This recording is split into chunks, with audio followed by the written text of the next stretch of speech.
Karena rahmat Allah itu kalau sudah turun, maka akan mengalahkan azabnya. Jadi kalau rahmat Allah sudah turun, azabnya nggak akan muncul, sudah ditutup. Itu kalimat yang indah. Makanya kalau mau minta sama Allah, cari kata-kata.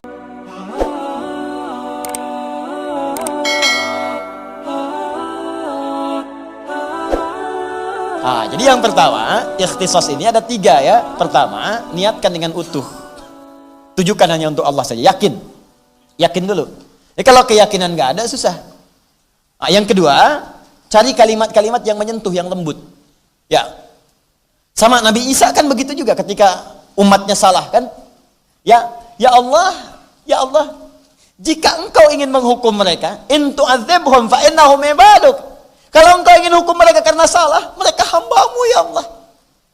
Tapi kalau engkau ampuni mereka ya Allah, maka engkaulah memang yang maha penyayang dalam kehidupan ini. Kalau engkau mau hukum mereka ya Allah, itu hambamu. Gini nih cara nariknya supaya gampang dipahaminya. Ibu bapak punya anak, nakal banget. Ya, sampai merusak nama baik dan sebagainya. Bapak marah. Tiba-tiba mau mukul. Begitu mau mukul, datang ustadz mengatakan, Pak, seburuk-buruknya itu anak, ketika bapak mau mukul, itu kan anak bapak juga. Bukankah bapak yang meminta kepada Allah supaya dia lahir? Bukankah bapak yang menyayang-nyayangnya dari sejak kecil? Bukankah bapak yang menggendong-gendongnya dan menghalangi setiap orang yang ingin menyakitinya? Apakah apa yang bapak kerjakan selama puluhan tahun ini hanya bapak gunakan untuk memukulnya? Apakah tangan yang pernah membelainya itu akan anda gunakan untuk memukulnya? Pak, seburuk-buruknya anak itu anak bapak juga. Apakah anda kemudian akan memukulnya? Nah, jangan nakal ya. Gak jadi mukul Pak. Ini pukulannya. Ya, Papa takut ketika tangan itu mulai mengenai pipimu, Papa akan ditanya oleh Allah Subhanahu wa Ta'ala, kenapa engkau lukai titipan yang aku telah titipkan kepadamu? Maka kalau Papa nggak pukul kamu hari ini, itu artinya doa Papa supaya kamu bisa memudahkan hisab Papa di akhirat nanti. Jangan lakukan lagi ya. Bantu Papa, nggak minta apapun. Papa cuma pengen ketika menghadap Allah dipermudah hisab kita di hadapan Allah Subhanahu wa Ta'ala. Demi Allah dia berubah Pak. Daripada kita keluarkan kata-kata yang tidak berkenan. Ngapain kamu kesini? Oh bukan anak saya. Lantas anak siapa? Paham ya? Nah ini sekarang Nabi Isa minta kepada Allah, umatnya luar biasa ini. Perilakunya udah susah lah. Kalau dalam bahasa Spanyol itu beragajul. Susah diatur. Ini gak bisa diatur lagi. Tapi kata Nabi Isa apa? Ya Allah, intu adzibhum, kalaupun kau mau azab dia, fa innahum ibaduk, mereka itu hambamu ya Allah. Engkau yang ciptakan. Apakah engkau menciptakan seorang hamba hanya untuk diazab? Indah kan kalimatnya?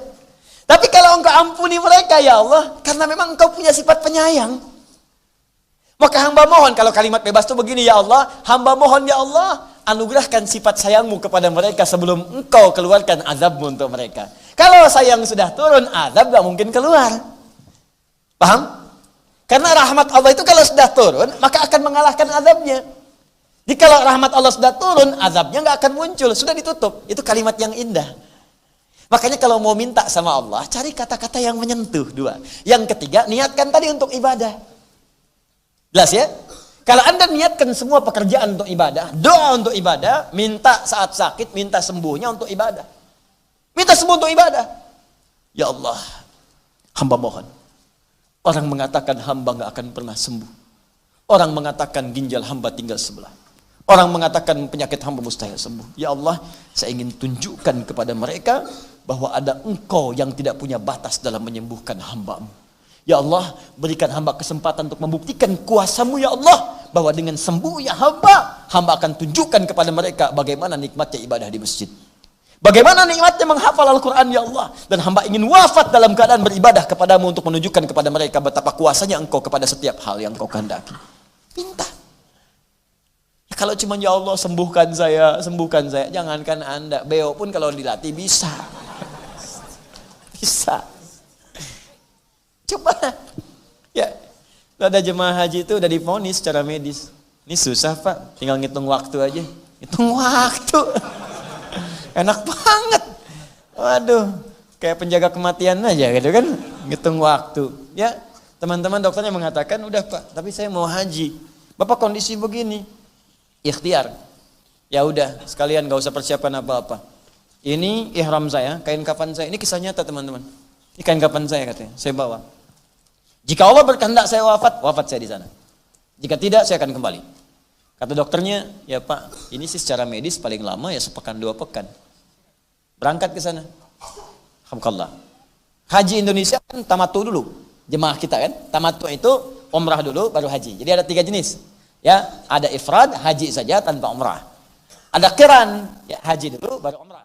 Ada tamattu, umrah dulu baru haji. Nah, ke sana itu tamattu dulu, umrah dulu, tawaf dulu. Tawaf. Muntah.